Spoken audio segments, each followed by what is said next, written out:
por un tubo.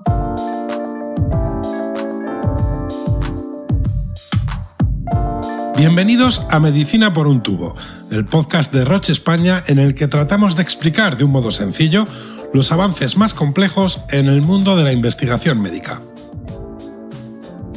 La investigación biomédica discurre a un ritmo distinto al de los titulares de los medios. Los fármacos innovadores necesitan pasar por un largo y costoso proceso de experimentación que conocemos como ensayos clínicos antes de ser probados y llegar a los pacientes que los necesitan. En medicina, los ensayos clínicos son fundamentales, son la clave del proceso investigador y permiten evaluar con personas sanas y/o enfermas la seguridad y la eficacia que tiene un determinado medicamento para los pacientes. En plena crisis de la COVID-19, los ensayos clínicos han salido del laboratorio para ocupar los principales espacios informativos. Como está ocurriendo con otros ámbitos, la pandemia está cambiando la forma en la que se aborda la investigación clínica. La incorporación de la telemedicina y la inteligencia artificial, así como la extensión del uso de las herramientas digitales, está permitiendo una mayor eficiencia en el proceso y menores molestias para los participantes. Hoy aprendemos más sobre este cambio en el modo de afrontar los ensayos clínicos.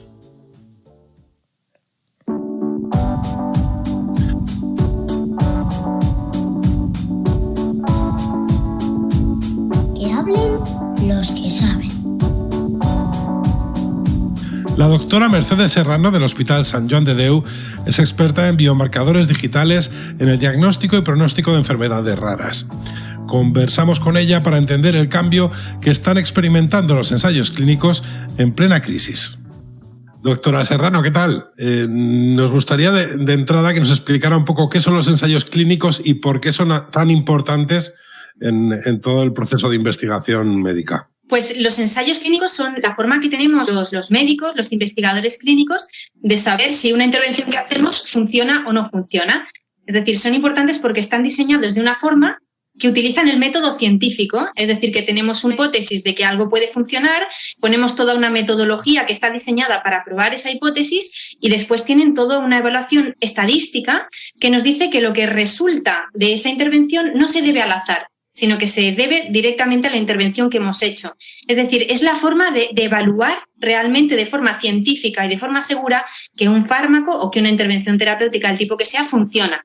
¿Qué hace falta para desarrollar ensayos clínicos de calidad? Pues para desarrollar un ensayo clínico de calidad es verdad que la metodología debe ser muy adecuada, la potencia estadística muy pertinente, pero yo creo que lo clave de todo para desarrollar un buen ensayo clínico de calidad es que esté centrado en las necesidades del paciente. Es decir, que esté centrado en cambiar aquello que afecta la salud y la calidad de vida del paciente y de su familia. Yo como pediatra también tengo que tener en cuenta a la familia.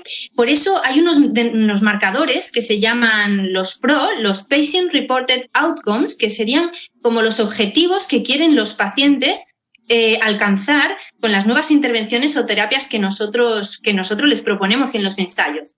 Porque solamente respondiendo a sus necesidades estamos mejorando la salud.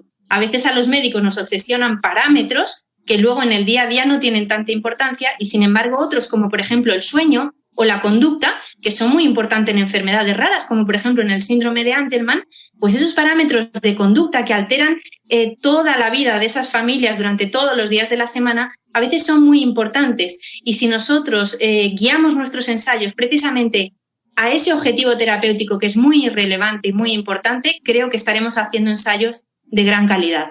¿Y cómo ha cambiado la actual crisis del COVID-19 la forma de enfrentarnos a la investigación clínica?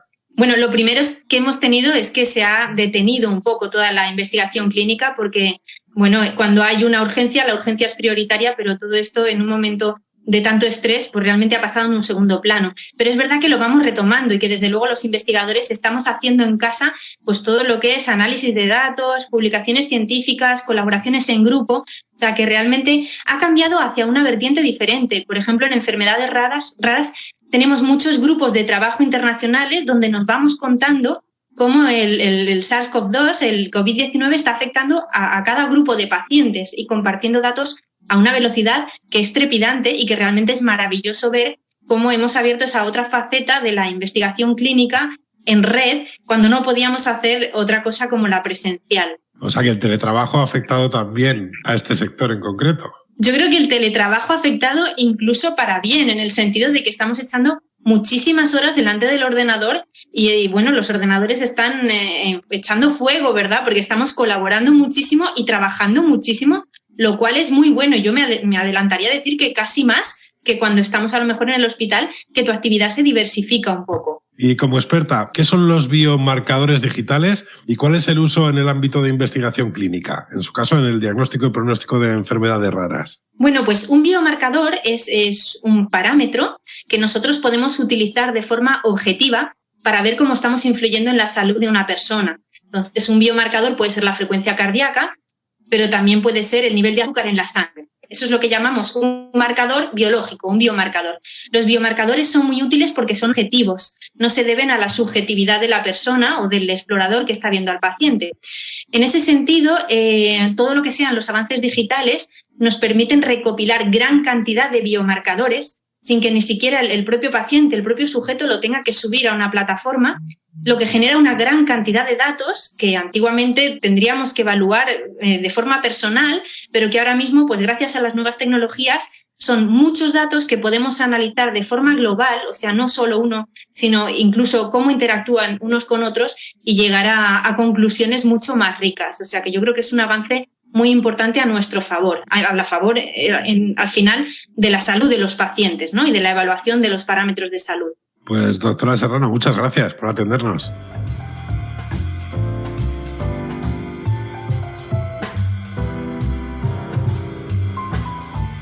Estás escuchando Medicina por un tubo. En gran medida, la transformación que viven los ensayos clínicos se debe a la utilización de inteligencia artificial.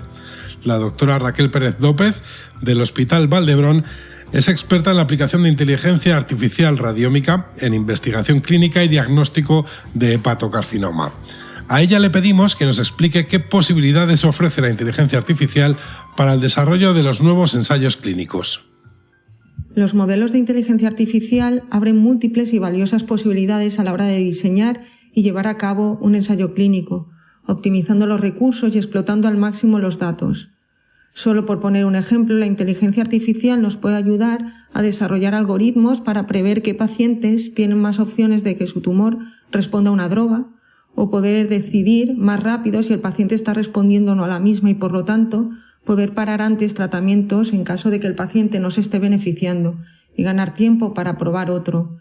O combinar datos de diferentes fuentes de información, como es el TAC o la biopsia del tumor o la muestra de sangre, para entender mejor qué está pasando en su enfermedad y cómo está actuando el tratamiento sobre la misma. Cuando hablamos de inteligencia artificial solemos hacer referencia al futuro.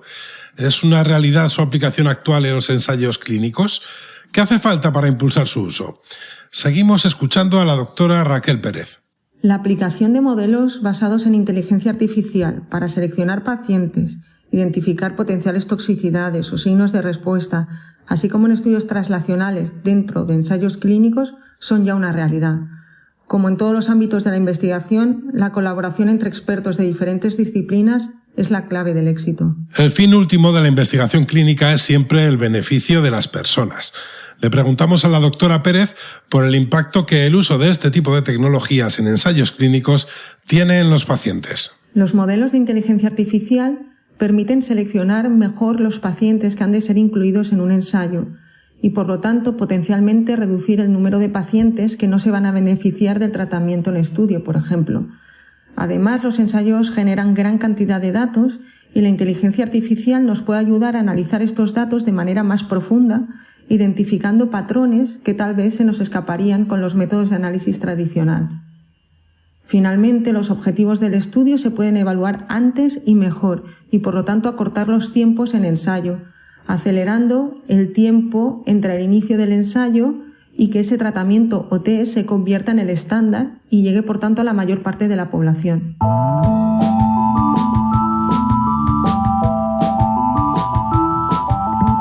Estás escuchando Medicina por un tubo. Y en Medicina por un tubo seguimos escuchando a los que saben, como el doctor José Luis López Sendón, neurólogo del Hospital Universitario Ramón y Cajal y experto en enfermedad de Huntington. Con él volvemos a hablar, entre otras cosas, sobre biomarcadores digitales, enfocados esta vez en su especialidad, la ya citada enfermedad de Huntington. En los últimos años ha habido un interés creciente en el desarrollo de los biomarcadores digitales en medicina, probablemente porque la aparición y generalización de la tecnología de dispositivos que está al alcance de cualquiera, pues así lo permite. En ámbitos como la neurología y los trastornos del movimiento, la validación de este tipo de instrumentos de medida implicaría una mejoría respecto a las escalas de medición clásicas, que son escalas subjetivas, no continuas y en muchas ocasiones poco sensibles a pequeños cambios que se producen en los pacientes, ¿no? Y además permitirían recoger la información de una manera más frecuente y en un ámbito más natural para el paciente.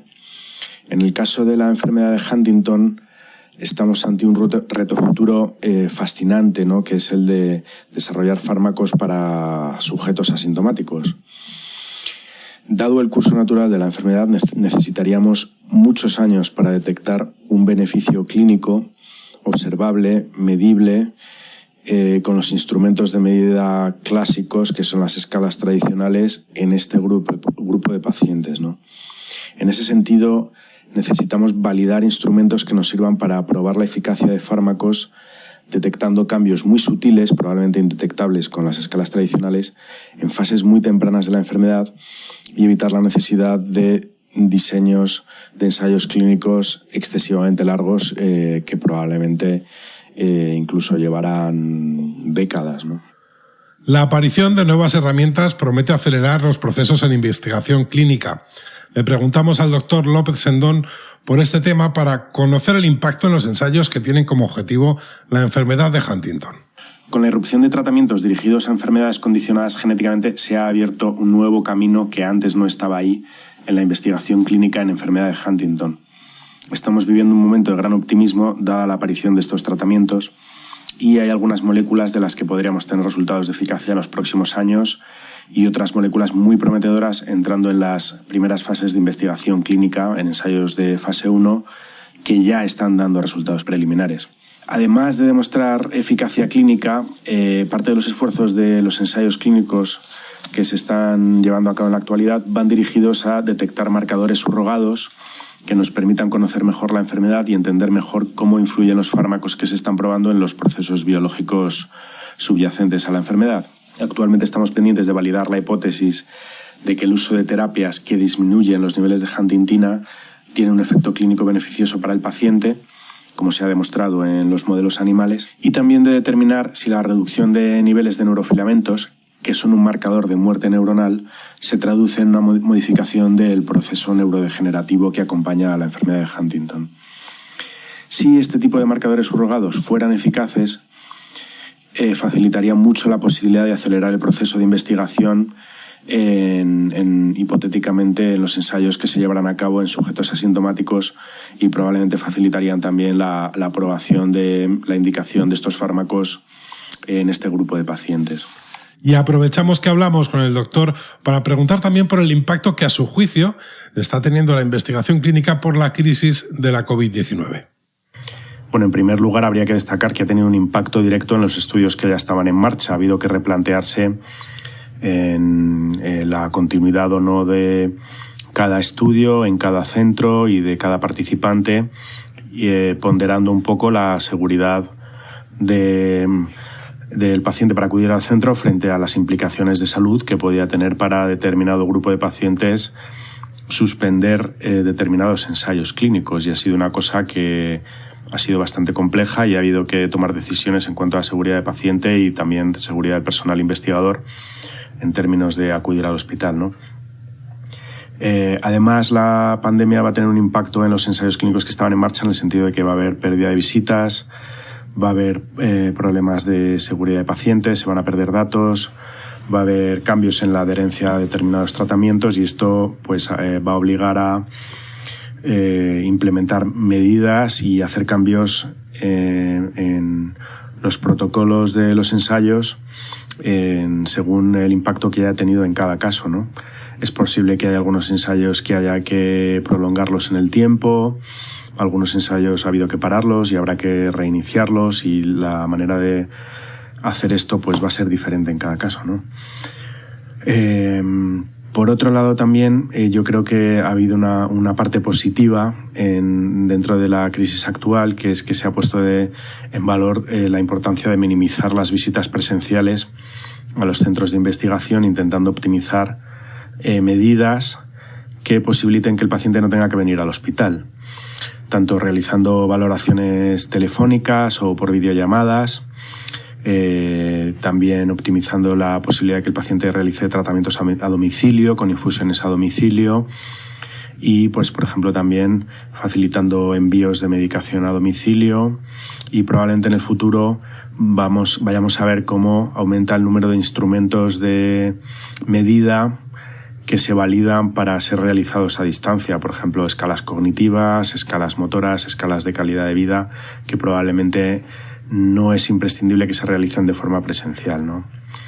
Y por último lugar, yo creo que también se ha puesto en evidencia la necesidad de crear una red de investigación que reaccione rápido a la hora de desarrollar herramientas que proporcionen niveles de evidencia y de eficacia y de seguridad de fármacos para enfermedades emergentes, y esto implicará que sean estudios que se pongan en marcha de una manera rápida, flexible, pero también segura y conforme a los estándares de calidad que se precisan dentro de la investigación, y que se generen evidencias de eficacia y seguridad de medicamentos en circunstancias de este tipo de una manera regulada, pero rápida y eficaz, ¿no?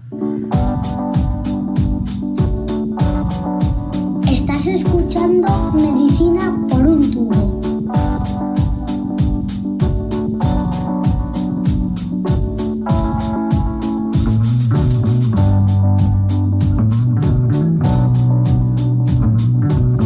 La tecnología está impactando sin duda en los ensayos clínicos. En algunas patologías la evolución es significativa. Es el caso de la esclerosis múltiple. Hablamos con la doctora Luciana Midaglia Fernández, especialista en neurología del Centro de Esclerosis Múltiple de Cataluña, CEMCAT. En primer lugar, nos cuenta cómo se desarrollan los ensayos hasta ahora.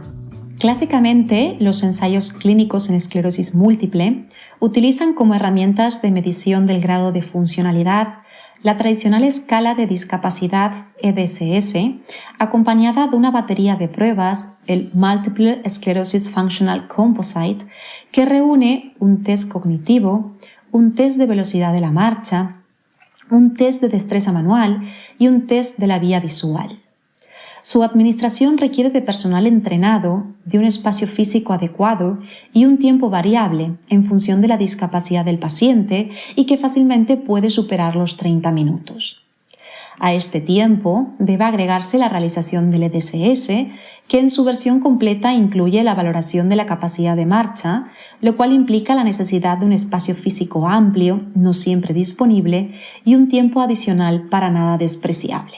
Dado que tanto el EDSS como el Multiple Sclerosis Functional Composite son test dirigidos a valorar sobre todo los aspectos físicos del paciente, a ello debe sumarse una serie de cuestionarios de calidad de vida, ansiedad, depresión, fatiga, es decir, abarcando aquellas manifestaciones no visibles de la esclerosis múltiple que el paciente debe cumplimentar el día de la visita.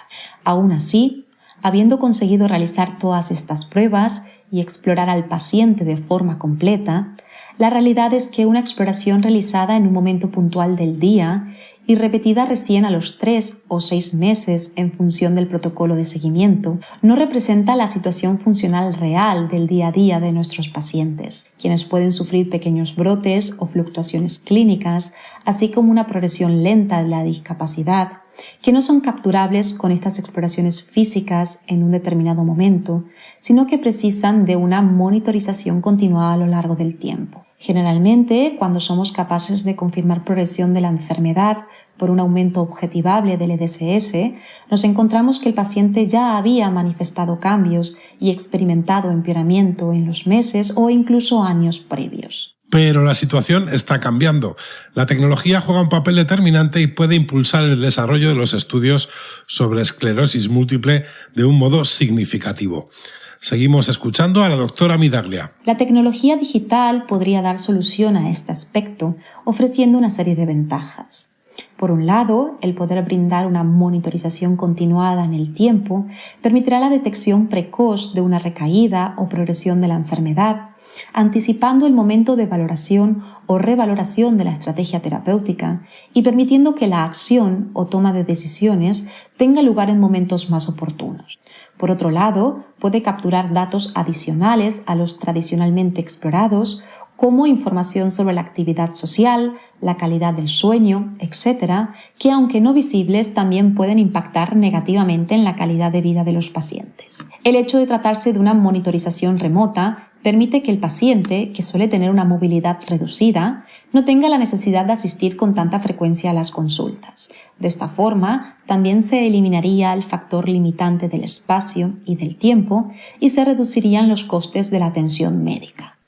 Con esta finalidad se están llevando a cabo diferentes estudios de viabilidad, adherencia, validación, etc., que evalúan la incorporación de la tecnología digital en formato de plataformas electrónicas, aplicaciones en teléfonos móviles y o relojes inteligentes y que hasta el momento arrojan resultados prometedores y con buena aceptación por parte de los pacientes. Para finalizar, la situación actual de pandemia, que nos ha obligado a interrumpir nuestra forma de llevar a cabo la práctica clínica habitual y que nos ha acercado, aunque de manera impuesta, a la telemedicina, debería ser interpretada como una gran oportunidad de cambio para así fomentar el uso ampliado de las nuevas herramientas digitales en el área de la salud.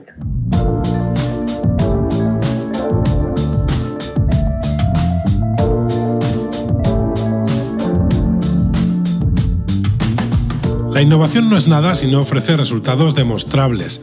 Conseguirlo no es fácil, de ahí la importancia de los ensayos clínicos, de la investigación clínica.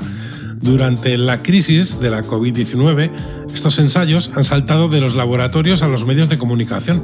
Pero eso no es lo más relevante. Lo importante, como hemos aprendido de la mano de estos expertos, es que el modo de realizarlos se está beneficiando de una revolución tecnológica que nos permite trabajar hoy para ofrecer soluciones en un futuro cada vez más cercano. Y hasta aquí esta entrega de Medicina por un tubo. Os esperamos en el siguiente capítulo, buscando como siempre que la información sea una fuente de salud. Un saludo.